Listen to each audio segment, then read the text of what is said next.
वस्सलातु वस्सलामु अला सय्यदिल मुरसलीन व खातमिन नबीय्यीन मुहम्मद व आलिहि व स्वहाबिहि अजमईन। अम्मा बअद फ़अऊज़ु बिल्लाहि मिनश शैतानिर रजीम। बिस्मिल्लाहिर रहमानिर रहीम। अलम तरा इलल लज़ीना ऊतू नसीबम मिनल किताब यश्तरून ज़लालत व युरीदून अन तज़िल्लु सबीला वल्लाहु अअलमु बिआदाइकुम व कफ़ा बिल्लाहि वलिय्यन व कफ़ा बिल्लाहि नसीरा। सदक़ल्लाहुल अज़ीम व सदक़ रसूलुन नबीयुल करीम। अल्लाह ताला जी ज़ात बाबरकात इरशाद फरमाए त छा ए मुंहिंजा महबूब उन शख़्सनि खे तो न ॾिठो जिन खे किताब खां हिकिड़ो हिसो मिलियो। अलम तर इलल लज़ीना ऊतू नसीबम मिनल किताब, जिन खे किताब मां हिकिड़ो हिसो मिलियो। यश्तरून ज़लालत, जेके गुमराही खे ख़रीद कनि था पिया। इन मां मुराद यहूदी आहिनि जिन खे अल्लाह ताला जी ज़ात बाबरकात हिकिड़ो हिसो किताब जो अता फ़रमायो। इन मां मुराद त किताब त मुकमिल हुयो, पर हिकु हिसे मां मुराद यानी मुकमिल तॾहिं थी वियो दीन जॾहिं अल्लाह ताला जी ज़ात बाबरकात पंहिंजे महबूब खे हिन दुनिया जे अंदरि आंदाईं ऐं उनखे पंहिंजो क़ुरान पाक अता फ़रमायो। हाणे हुननि खे किताब मिलियो आहे त किताब मिलियो त माना उन्हनि खे हिदायत जो सामान मिली वियो। किताब जे हूंदे उन्हनि खे न भटकणु घुरिजे, न उन्हनि खे गुमराह थियणु घुरिजे। उनजे मथां किताब हुजत आहे।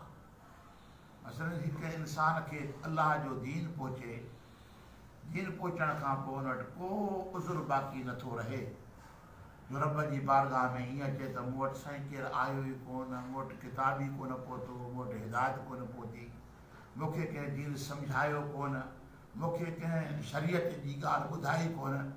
उन्हनि जो इहो उज़ुर ख़तमु थी वियो। अल्लाह ताला जी ज़ात बाबरकात फरमाए यश्तरून ज़लालत, पर किताब जे बावजूद किताब खे छॾे करे गुमराही खे ख़रीद कनि था। व युरीदून अन तज़िल्लु सबील, ऐं वरी इरादो इहो था कनि त तव्हांखे बि रस्ते खां हटाइनि। ॾिसो था अॼु की मौजूदा दौर जे अंदरि पाण त उहे गुमराह आहिनि, पर मुसलमाननि खे केॾो नुक़सान था पहुचाइनि। अल्लाह ताला जी ज़ात बाबरकात उन हक़ीक़त खे वाज़िब फरमाए थो पियो त इन्हनि माण्हुनि मां ख़तरो कयो।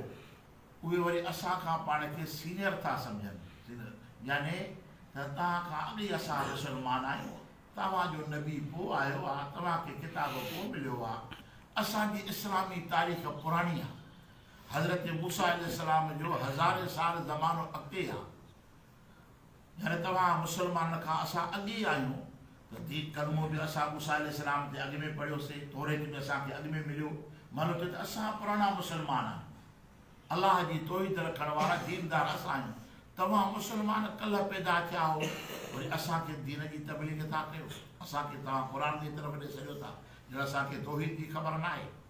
अल्लाह ताला जी ज़ात बाबरकात उन्हनि जे लाइ इरशाद फरमाए थो पियो त इन्हनि जी इन कौल जे अंदरि हिकिड़ो मकर आहे, हिकिड़ी चाल आहे, ऐं तव्हांखे इहे गुमराह करणु चाहिनि था पिया, छो जो इहे पाण गुमराह आहिनि।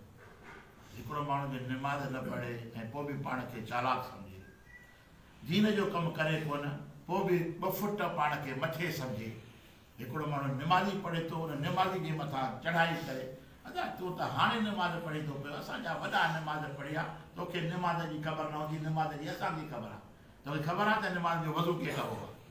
हिकिड़ो साधू सुधो मुसलमान त वधी पवंदो त हे दफ़ा वॾो चालाक होशियारु माण्हू अलाए किताब पढ़ी आयो। त अल्लाह ताला जी ज़ात बाबरकात उन्हनि जी अफ़ाल, उनजी चाल खे बयानु फरमाए थो पियो।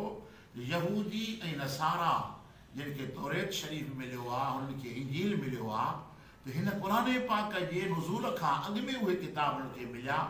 अल्लाह जे महबूब करीम सल्लल्लाहु अलैहि वसल्लम जी तशरीफ़ आवरी खां अॻु में उनजा नबी आया। त हिकिड़ो धोखो तव्हां सां इहो बि उहे कनि था पिया त मुसलमान, तो त कल्ह मुसलमान थियो आहे, असां पुराणा मुसलमान आहियूं। असांखे जेतिरी दीन जी ॼाण आहे तव्हांखे काथे ॼाण आहे। असां वटि नबी आया, तव्हां वटि हिकिड़ो नबी आयो आहे, असां वटि अलाए केतिरा नबी आया। अल्लाह ताला जी ज़ाते बाबरकात फरमाते इन चालाकीअ सां ऐं तव्हांखे हिसाए करे युरीदून अन तदिल्लु सबील, ऐं इरादो इहो था कनि जो तव्हांखे बि गुमराह कनि, तव्हांखे बि भटकाइनि। छो जो बेदीन माण्हू जेको हूंदो आहे दीनदार खे गुमराह करण जी कोशिशि कंदो आहे, बेनिमाज़ी कोशिशि कंदो आहे त निमाज़ी खे बि बेनिमाज़ी बणाए। शरीफ़ माण्हू जेको शरीफ़ माण्हू खे मां ख़्यालु कयां, हिकिड़ो माण्हू ग़लति रस्ते ते तंहिं करे मनो थियल आहे त बुरी सोबत खां पाण खे बचायो। जेकॾहिं उनजी सोबत में वेंदव त उनजी आदतूं तव्हांजे मथां असरु कंदियूं ऐं तव्हां हक़ वारे रस्ते खां भटकी वेंदव। इहा असांजी ज़िमेवारी आहे, पाण बि बचो, पंहिंजे बच्चनि खे पंहिंजी औलाद खे बि बचायो। जेकॾहिं तूं पंहिंजी औलाद खे फिटी करे छॾींदे त किथे वेहे थो, किथे उथे थो, कंहिंसां जो उथणु वेहणु आहे, इन ज़िमेवारी जे अंदरि तूं ख़यानत करी थो पियो। इन हक़ इहो तुंहिंजो ज़िमो आहे त पंहिंजी औलाद खे बचा। हाणे अल्लाह ताला जी ज़ाती बाबरकात में गुमराह करण वारा खोड़ अथव, बाक़ी नेकी जो लस ॾियण वारा थोरा हूंदा। थोरा माण्हू मिलंदा जेके चवंदे दादा सच ॻाल्हायो, सच में ई फ़ाइदा आहिनि। अदा माण्हू अख़लाक सुठो करे गार गंद न ॾे, क़िस्मत खां पोइ महीननि खां पोइ सालनि खां पोइ माण्हू मिलंदो। बाक़ी हिन सॼे माशरे जे अंदरि गंद फैलियो पियो आहे। विख विख ते तोखे अहिड़ा माण्हू मिलंदा जेको तोखे गुमराह करण जी कोशिशि कंदा ऐं तोखे नुक़सानु पहुचाईंदा।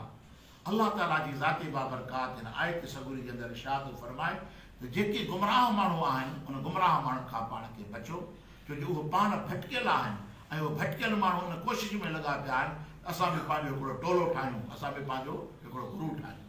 यानी चोर अकेलो चोरी कोन कंदो आहे, चोर बि ईअं चाहींदो आहे त घटि में घटि ॿ टे माण्हू मूंसां हुजनि, हा तॾहिं उहो चोर कंदो आहे। हर हिकु जेकॾहिं बद अमल करे थो पियो उहो पंहिंजो ग्रुप ठाहींदो आहे। अल्लाह ताला जी ज़ाती बाबरकात वटि इहो यहूदियुनि जो कमु आहे त कहिड़ी मकारी ऐं चालाकी सां ऐं तव्हांखे नुक़सानु पहुचाइण जी कोशिशि कनि था पिया।